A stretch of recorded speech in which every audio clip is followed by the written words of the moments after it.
Hello there. Welcome to Effective Mind Control. Think of this. You can identify one of the millions of images you have seen in just half a second. Could you have done that if such images were not stored in your memory? Could you have spotted them, without recognizing them? Where are such images stored? How are they recognized? Science lacks even a hypothesis about this mystery. But for science, combinatorial memories can be infinite.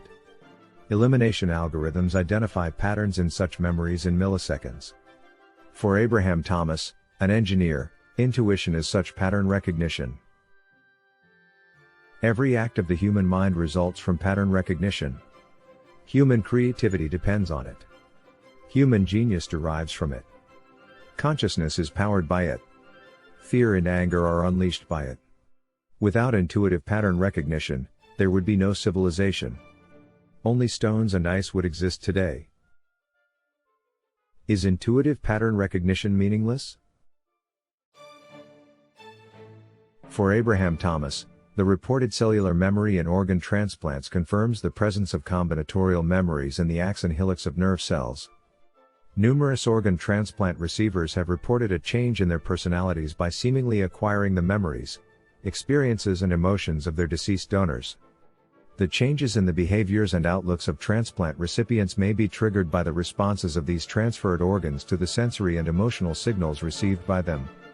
Science has already discovered the links between nerve cell memories and the control of bodily functions.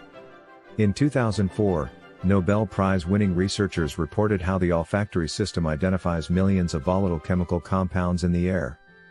The chemical octanol was recognized by a combination of 4 different glomeruli. As against this, octanic acid was recognized by another combination. With minor molecular differences, octanol has an orangey rose-like scent, octanic acid smells like sweaty feet. Combinatorial memories are precise and revealing. While proposing the presence of a cellular memory, Gary Schwartz has documented the cases of 74 patients, 23 of whom were heart transplant recipients. These patients are reported to have acquired some traits of their donors. For Schwartz, the concept of a cellular memory applies to any organ, which has interconnected cells, including hearts, kidneys, liver and even muscles. These cases indicate transfers from donors to recipients of clear recollections of people, events and places, their likes and dislikes and behavioral tendencies. An 8-year-old girl, who received the heart of a murdered 10-year-old girl, began having vivid and recurring nightmares about the murder. The detailed descriptions of the murderer given by the recipient to the police were used to find and convict the man who had murdered the donor. The time, the weapon, the place, the clothes he wore, what the little girl he killed had said to him. Everything the little heart transplant recipient reported was completely accurate. While such claims may appear to be outlandish, there may be a reasonable explanation for them. In her book, A Change of Heart, Claire Sylvia writes of identifying a man named Tim, whose heart she had received. She reportedly acquired his love for chicken nuggets, green peppers and beer. Sylvia found herself drawn toward cool colors and no longer dressed in the bright reds and oranges she used to prefer. She became more aggressive and impetuous, in a manner resembling the personality of her donor. Another young man came out of his transplant surgery and said to his mother, "Everything is copacetic." It was later discovered that the word had been a signal, used by the donor and his wife, whenever they made up, following an argument. The last argument just before the donor's fatal accident and had not been settled. A 47-year-old Caucasian male, who received a heart from an African-American teenager, was reported to have acquired a taste for classical music. The donor had been an avid violin player. In another case, William Sheridan, a retired catering manager with poor drawing skills, suddenly developed artistic talents after a heart transplant operation.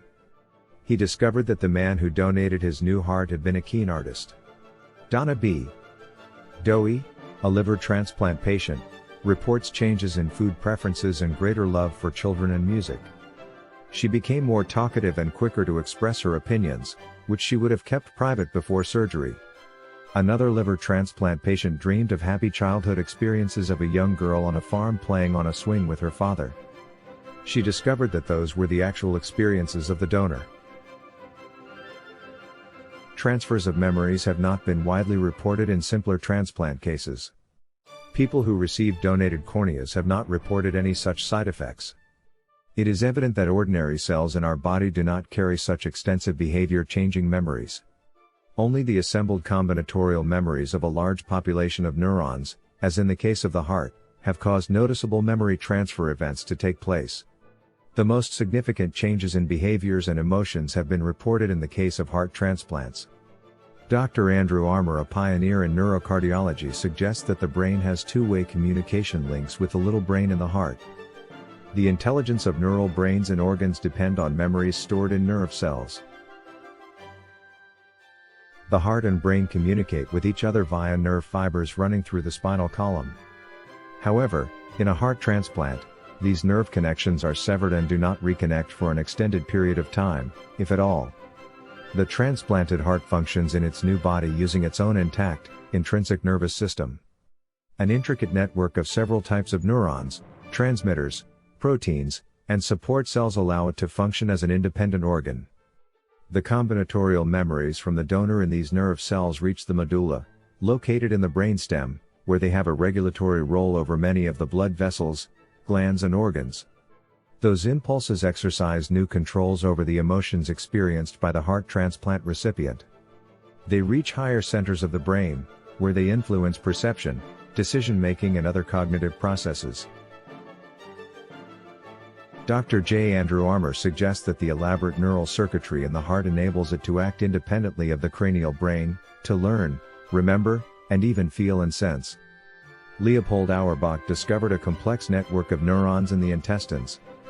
Professor Wolfgang Prinz suggested that these neurons may save information on physical reactions to mental processes and feedback signals to influence subsequent decisions, an intelligence we refer to as gut feel.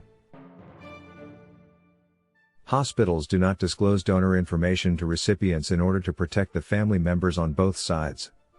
The hospital grapevine theory suggests that patients may be able to piece together information about the donor through discussions by the healthcare staff. Such discussions may have taken place while the patient was anesthetized. Remembered responses influence the experiences of the recipient. While these organs cannot store visual memories, association regions of the brain recognize patterns in the environment in less than 300 milliseconds. Individual neurons are known to fire on recognition of a person.